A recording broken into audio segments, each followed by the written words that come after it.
Oke, dua kabar mantap dan panas. Kali ini yang pertama datang lagi bos, dari salah satu negara tersangar di dunia, yaitu dari negeri beruang merah, Raski Rusia. Di mana baru-baru ini, Rusia pun disebut tengah memperluas ekspor energinya sampai ke Indonesia.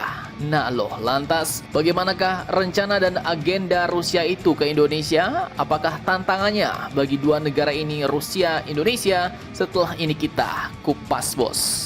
Kemudian kabar kedua yang kini semakin panas, tindak tanduk Paman Donald kini ternyata semakin membuat Venezuela kelojotan nih. Bagaimana tidak, setelah mengerahkan armada kapal-kapal perangnya ke Laut Karibia, Amerika pun kini disebut telah mengerahkan gugus tempur kapal induknya ke arah Venezuela. Nah loh, hal ini pun pastinya merupakan sesuatu yang sungguh ngeri-ngeri tak sedap bagi Venezuela bos.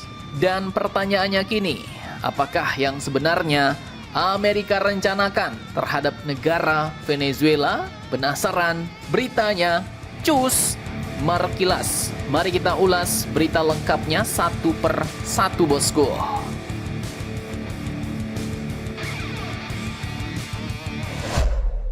Oke, yang pertama kita bahas Rusia Indonesia dulu nih bos. Jadi admin kutip dari media berita Sputnik Indonesia, tertanggal 9 November kemarin, Rusia pun kini diketahui sedang berusaha untuk mendorong lebih banyak pasokan bahan bakar ke Indonesia bos. Tak main-main, hal ini pun katanya diungkapkan langsung oleh Menlu Rusia, yaitu Mr. Sergei Lavrov, yang baru saja bilang bahwa Moskow siap meningkatkan ekspor energi ke pasar Indonesia. Dan bukan cuma janji manis doang bos, tapi ini beneran udah jalan nih. Pasalnya disebutkan bahwa dari bulan Januari sampai Maret 2025 kemarin, sekitar 0,5 juta ton fuel oil sudah dikirimkan ke Indonesia lewat pelabuhan Baltik. Ditambah lagi katanya ada 50.000 ton naphtha dari Archangels. Nah lanjut disebutkan bahwa selama ini katanya negara kita, Indonesia, banyak ngambil bahan bakar dari Arab Saudi, Malaysia, Singapura, sampai Uni Emirat Arab. Dan kini dengan masuknya Rusia ke daftar supplier, maka Indonesia pun bisa melakukan diversifikasi pasokan energi bos, alias tidak tergantung sama satu sumber saja. Dan yang lebih keren lagi, katanya Rusia pun disebut nggak cuma mau jualan bahan bakar doang, tapi mereka juga menawar investasi di sektor kilang dan petrokimia, khususnya di Jawa Timur bos. Proyek Indonesia-Rusia, proyek kilang Indonesia-Rusia yang dulu sempat mandek, tapi dihidupkan kembali baru-baru ini. Artinya, Indonesia nggak cuma jadi pembeli, tapi juga bisa naik kelas. Punya industri energi sendiri yang kuat bersama Raski Rusia. Namun disebutkan lagi nih, bahwa semua agenda dan usaha ini bukanlah tanpa hambatan. Karena tentu saja langkah ini bikin alis Paman Donald alias Amerika agak naik dikit nih bos. Pasalnya Amerika sendiri sering menekan negara-negara yang masih mengimpor energi dari Rusia seperti India dan Tiongkok. Karena negara adiputra ini ingin tetap menjaga dominasinya dan ketergantungan negara-negara lain terhadap negaranya. Tulis Sputnik News. Nah, pertanyaannya sekarang di benak Mimi nih bos. Apakah Indonesia akan berani melawan sanksi-sanksi Amerika yang sedang mengintai? Apalagi kemarin kita juga udah jor-joran negosiasi tarif resiprokal dengan Amerika ya kan? Kalau tiba-tiba borong besar dari Rusia, wah bisa-bisa mikir dua kali itu Amerika. Namun di lain sisi ya, kalau benar kerjasama Rusia Indonesia ini bisa jalan terus dan semakin bertumbuh ya, bisa jadi win-win besar bagi dua negara bos. Pasalnya Rusia bakal dapat pasar baru, kemudian Indonesia juga dapat untung, yaitu dapat pasokan stabil, harga aman, dan industri energi lokal bisa tumbuh bareng Rusia. Jadi kalau ada apa-apa dari geng barat, kita tetap aman karena masih ada Raski Rusia. Mantap, mantap jos.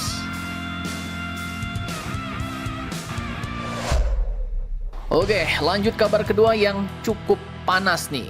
Jadi manuver Paman Donald di Lautan Karibia kini sepertinya bakal semakin membuat Paman Nicolas Maduro pusing 7 keliling nih. Bagaimana tidak? Admin kutip dari banyak sumber berita berikut. Tiba-tiba lagi bos, Amerika mengerahkan armada tempur paling sangarnya ke halaman depan Venezuela.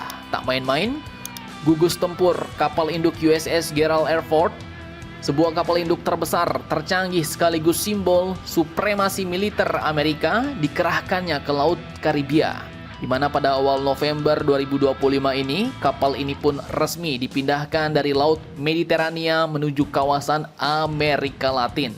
Pentagon alias Departemen Pertahanan Amerika pun menyebut bahwa pengerahan ini sebagai bagian dari operasi anti-narkoboy di bawah Komando Selatan Amerika, bos. Secara resmi di depan layar, misinya adalah memerangi perdagangan narkoba, membongkar organisasi kriminal lintas negara, dan melindungi keamanan tanah air Amerika. Namun, ya siapa yang tak kenal dengan Amerika? Apalagi di bawah komando Paman Donald, bos. Amerika sendiri tak pernah, bahkan tak mungkin mengerahkan kapal induk nuklir hanya untuk mengejar kapal kecil penyelundup narkoboy. Apalagi gugus tempur kapal induk sebesar ini disebut membawa lebih dari 5.000 pelaut, puluhan jet tempur F-35, kapal selam bertenaga nuklir, dan 8 kapal perang pengawal. Kekuatan yang biasanya disiapkan untuk menghadapi musuh-musuh besar. Tapi kali ini disiapkan hanya untuk menangkap kapal-kapal kecil, bos. Nah, hal ini pun akhirnya menimbulkan pertanyaan besar, apakah ini benar-benar perang melawan narkoboy ataukah sinyal awal dari babak baru perebutan pengaruh dan kekuasaan di benua Amerika bagian selatan? Dan bagaimanakah tanggapan atau persiapan Venezuela saat ini? Oke, jadi masih dari sumber-sumber yang sama, di Caracas, ibu kota Venezuela, berita itu pun pastinya terdengar seperti sirene peringatan yang mengaung-ngaung, bos. Presiden Nicolas Maduro pun langsung menuduh Washington sedang mempersiapkan operasi militer untuk menggulingkannya.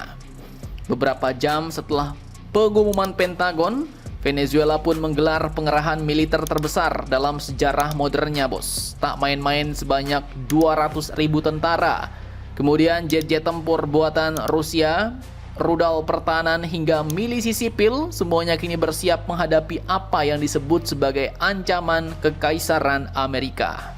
Sementara itu, kapal induk Gerald R. Ford kini terus berlayar mendekat, bos. Langit Karibia dipenuhi jet tempur Amerika yang melakukan patroli intensif, di mana sejak awal September, pasukan Amerika sendiri pun telah menenggelamkan hampir 20 kapal yang disebut membawa narkoboy, membuat lebih dari 70 orang pindah ke alam lain, namun tak ada bukti kuat bahwa kapal-kapal itu benar-benar milik kartel atau bukan. Negara-negara Amerika Latin pun kini juga mulai ikut resah. Dalam KTT CELAC di Kolombia, mayoritas negara pun menolak segala bentuk intervensi militer meski tak berani menyebut Amerika secara langsung.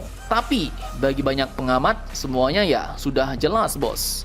Washington kini tengah memamerkan kekuatan, di mana ini merupakan pesan yang ingin mereka sampaikan secara sederhana bahwa siapapun yang menentang kepentingan Amerika di belahan barat akan berhadapan dengan kekuatan raksasa laut Amerika.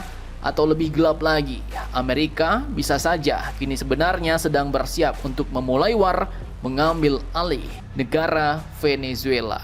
Cukup ngeri-ngeri, tak sedap nih, bos.